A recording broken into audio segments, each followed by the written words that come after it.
مٹی کی محبت ایک فطری تقاضا ہے جو خدا نے انسان کے خمیر میں رکھا ہے۔ اس دنیا میں کم ہی کوئی ایسا بد نصیب ہوگا جو اپنے وطن سے محبت کا دعوے دار نہ ہو۔ انسان چاہے کہیں بھی چلا جائے مگر اپنے دیس کی مٹی کی خوشبو اور کشش اسے بے چین رکھتی ہے۔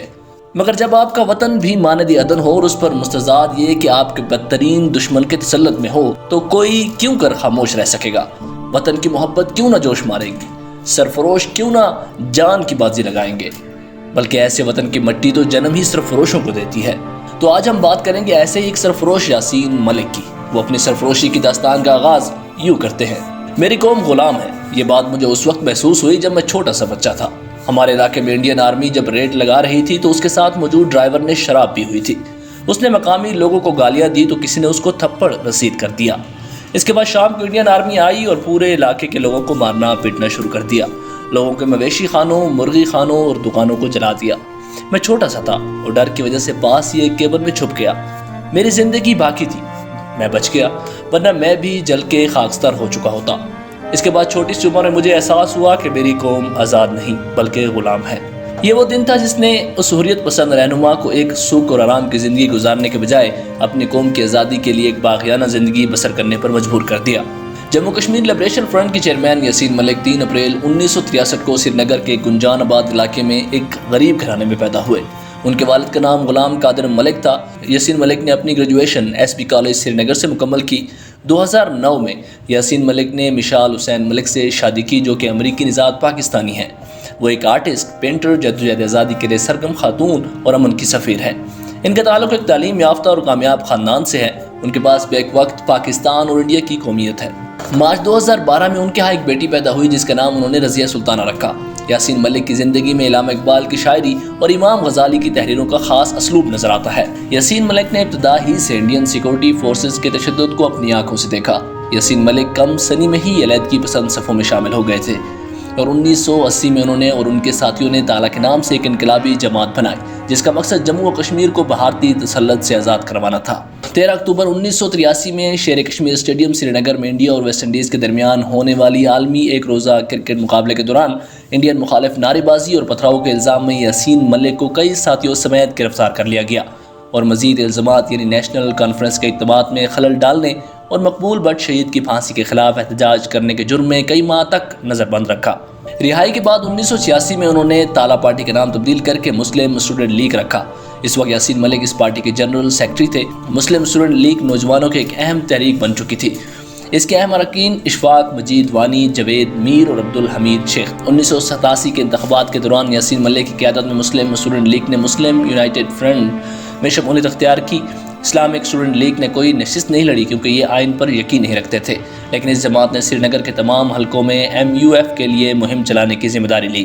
1987 کے انتخابات میں MUF بھاری اکثریت سے جیت رہی تھی مگر ملی بھگت سے مخالف نیشنل کانفرنس امیدوار غلام محی الدین شاہ کو فاتح قرار دے دیا گیا۔ یوسف شاہ اور یاسین ملک کو گرفتار کر لیا گیا۔ 1987 کے آخر تک قید میں رکھا گیا۔ انتخابات میں دھاندلی نیشنل کانفرنس کے رہنما فاروق عبداللہ نے حکومت ہند کے ساتھ مل کر کی تھی۔ نیشنل کانفرنس کو اسمبلی میں 62 نشستوں کے ساتھ فاتح ٹھہرایا اور اس نے حکومت بنائی۔ یاسین ملک ابتدائی دور میں بھی تحریک کے ساتھیوں کے سمیت 1 سال تک بھارت کی بدنام زمانہ ریڈ انٹروگیشن سیل 16 میں قید رہے۔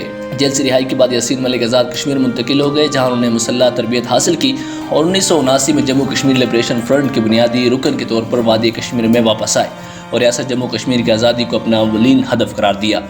1979 میں یاسین ملک کی قیادت میں لبریشن فرنٹ نے جیل سے اپنے ساتھیوں کو رہا کروانے کے لیے اس وقت کے انڈین وزیر داخلہ مفتی محمد سعید کی بیٹی روبیہ سعید کو اغوا کیا اور کئی روز کے مذاکرات کے بعد جب تنظیم کے کئی لیڈروں کو رہا کیا گیا تو روبیہ سعید کو بھی رہا کر دیا گیا۔ اشفاق وانی مارچ 1990 میں بھارتی سیکورٹی فورسز کے ساتھ لڑائی میں شہید ہو گئے اور اگست 1990 میں یاسین ملک کو زخمی حالت میں پکڑ لیا گیا اور مئی 1994 تک قید رہے۔ سالہ سال کے مسلح سرگرمیاں جاری رکھنے کے بعد 1994 میں یاسین ملک نے بھارتی فورسز کے خلاف یک طرفہ سیز فائر کا اعلان کر کے جموں کشمیر لبریشن فرنٹ کو ایک سیاسی تنظیم قرار دے دیا اور مسئلہ کشمیر حل کرنے کے لیے عدم تشدد کی پالیسی پر گامزن رہنے لگے۔ جب حریت کانفرنس وجود میں آئی تو یاسین ملک نے بھی اس کی مرکزی رہنماؤں میں شمولیت اختیار کر لی۔ اکتوبر 1999 میں یاسین ملک کو پبلک سیفٹی ایکٹ کے تحت گرفتار کر لیا گیا اور پھر 26 مارچ 2002 کو انسداد دہشت گردی ایکٹ کے تحت دوبارہ گرفتار کر لیا گیا اور آپ 1 سال تک قید رہے۔ رہائی کے بعد یاسین ملک نے پاکستان و ہندوستان کے صدر و وزیر اعظم و عالمی رہنماؤں سے ملاقاتیں کی یاسین ملک نے 1988 میں مسلح جدوجہد شروع کرنے کے بعد نہ صرف عملی میدان میں مسلح تحریک کی قیادت کی بلکہ تمام مصائب کے جانباری سے مقابلہ کیا۔ کئی بار شدید زخمی ہوئے، حتیٰ کہ ایک کارروائی کے دوران ایک بلند و بالا عمارت سے گرنے کی وجہ سے کئی ہفتوں تک زندگی اور موت کی کشمکش میں رہے۔ جسم کا دایاں حصہ تقریباً مفلوج ہو چکا تھا۔ مسلح تحریک کے چیف کمانڈر کی حیثیت سے گرفتار ہونے کے بعد کئی سال تک ہندوستانی عقوبت خانوں میں بدترین تشدد کا شکار رہے۔ 2 سال تک پاگل خانے اور 4 سال تک قید تنہائی میں رکھا گیا، مگر اس جان باز کے پایہ استقلال میں لغزش تک نہ آئی۔ یاسین ملک نے کئی سالہ قید سے رہائی کے بعد 2005 میں سیاسی و عوامی مفاد پر تحریک کو منظم کرنے کے لیے کشمیر میں دستخطی مہم شروع کی، جس میں 25 لاکھ افراد کے دستخط کیے اور 2007 میں عوام کو تحریک کے ساتھ ساتھ سیاسی محاذ کے ساتھ جوڑنے میں کامیاب ہوئے۔ اس مہم میں کشمیریوں کو کلیدی کردار دینے کا مطالبہ لے کر وہ 2006 میں اس وقت کے انڈین وزیر اعظم منموہن سنگھ سے بھی ملے تھے، جس کا کوئی خاطر خواہ نتیجہ برآمد نہ ہوا۔ فروری 2013 میں اسلام آباد میں ایک احتجاجی مظاہرے کے دوران یاسین ملک لشکر طیبہ کے صدر حافظ سعید کے ساتھ اسٹیج شیئر کرنے کی بھارت نے بھرپور مذمت کی۔ 12 جنوری 2016 کو جب پاکستان نے گلگت بلتستان کو پاکستانی وفاق میں ضم کیا اور انہوں نے اس وقت کے وزیر اعظم میاں نواز شریف کو خط لکھ کر اس اقدام کی شدید مخالفت کی۔ یاسین ملک نے سیاسی و سفارتی تحریک کو انتہائی ایمانداری اور جرأت سے چلایا۔ اس دوران سینکڑوں بار تشدد اور گرفتاریوں کا شکار رہے۔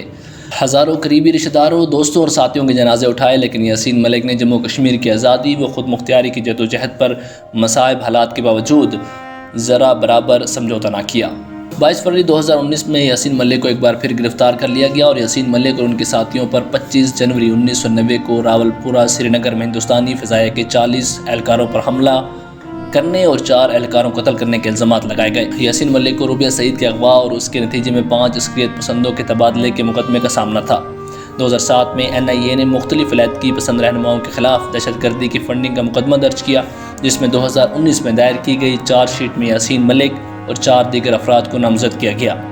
کشمیر میں 2010 اور 2016 میں دہشت گردانہ سرگرمیاں اور بدعنوانی الزامات بھی یاسین ملک پر لگائے گئے۔ 19 مئی 2022 کو یاسین ملک کو NIA عدالت نے ریاست کے خلاف سازش اور جنگ چھیڑنے کے الزام میں مجرم قرار دیا اور بعد از انہیں عمر قید کی سزا سنائی گئی۔ سزا کے فیصلے سے قبل یاسین ملک کا کہنا تھا کہ انصاف کی بھیک نہیں مانگوں گا، جو سزا دینی ہے دے دیں۔ یاسین ملک ایک عہد اور ایک تحریک کا نام ہے جو کبھی ختم نہیں ہو سکتا۔ کشمیریوں کے لیے یاسین ملک ایک مشعل راہ ہے جس نے انہیں غلامی کے اندھیروں سے نکالنے کا راستہ دکھایا۔ یاسین ملک ایک ایسی روشنی کا نام ہے جس نے ہزاروں مشعلیں جلا دی ہیں جو کبھی بھی نہیں بجھ سکتی۔ اگر آپ نے ابھی تک ہمارے چینل کو سبسکرائب نہیں کیا تو ہمارے چینل کو ضرور سبسکرائب کریں، بیل آئیکن کا بٹن دبا دیں تاکہ آنے والی تمام نئی ویڈیو آپ تک پہنچ سکیں۔